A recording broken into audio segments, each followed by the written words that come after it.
was up here, trying not to lean against the light switch, although being dark, it would be quite dramatic. I thought, what would I do if I got up here and said nothing? If my brain just farted and I couldn't think of a single thing to speak about? Well, I really thought I might cry. I might go down and I would be humiliated. But then I realized, Liam, the most important thing is that when we mess up, and we all do, that we take ourselves lightly. We look at life with humor and with happiness, rather than pessimism and shame. And that's why it's incredibly important that we take to heart the lesson that angels can fly because they take themselves lightly. Even if I had forgotten everything I was going to say, if I laughed it off, if I had good humor, the worst that can happen is I can come forth.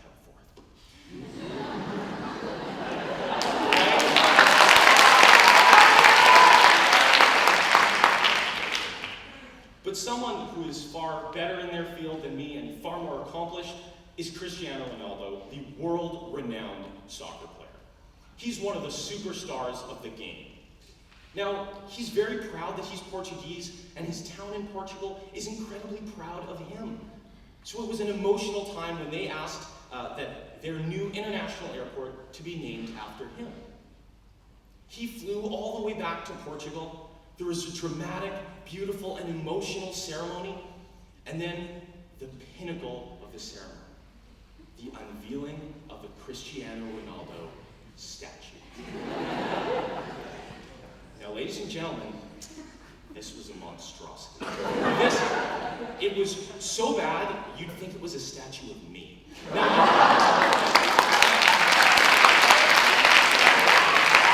Cristiano Ronaldo is a very handsome man, and this statue didn't reflect that. It was mangled and strange. It's hard to really describe. You'd have to look it up on your own time. But what he did is, he looked at this statue, he saw the situation. It was supposed to be emotional, powerful, moving, a time for him and his city to be united. And it was ridiculous. They ruined the statue. But what did Cristiano Ronaldo do? He took it with grace and humility, and he laughed. That's so important. He is an angel, an incredibly successful man. Well, he's good looking too, but he's an angel because he's successful. And he took this failure, this humiliation, with grace and humor. Now, I wouldn't want an ugly statue of me in a public place, but he has the understanding and the knowledge that angels can fly because they take themselves lightly. But another famous figure who understood this very, very well was Steve Jobs. Now, as I'm sure we all know, Steve Jobs fancied himself quite an important guy. He had a big ego. And when, of course, hours before the unveiling of his big computer, the Macintosh, things weren't going so well, and he began to panic. What if, after all of his boasting, after all of his bragging that the Macintosh was going to change the game, never mind computers, change the world? What if it didn't work? And that's how it was looking. They couldn't figure it out. The Macintosh just wouldn't turn on. They worked feverishly, but on the unveiling of the Mac, the curtains dropped, the cameras flashed, the reporters were there was oohing and awing, and then the most dramatic moment of all, when they turned on the Mac, and nothing happened. Now, Steve Jobs understood that this was a massive failure. It was a humongous humiliation. But he also understood that he had to laugh, because he had had plenty of successes in his life.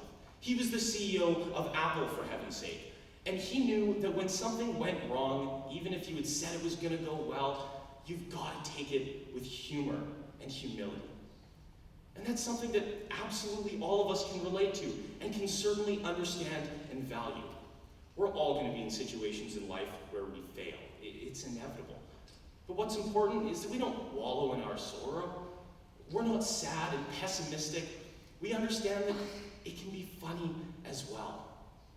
And ladies and gentlemen, that's so important. If you ever want to be an angel, you have to take yourself lightly. Thank you.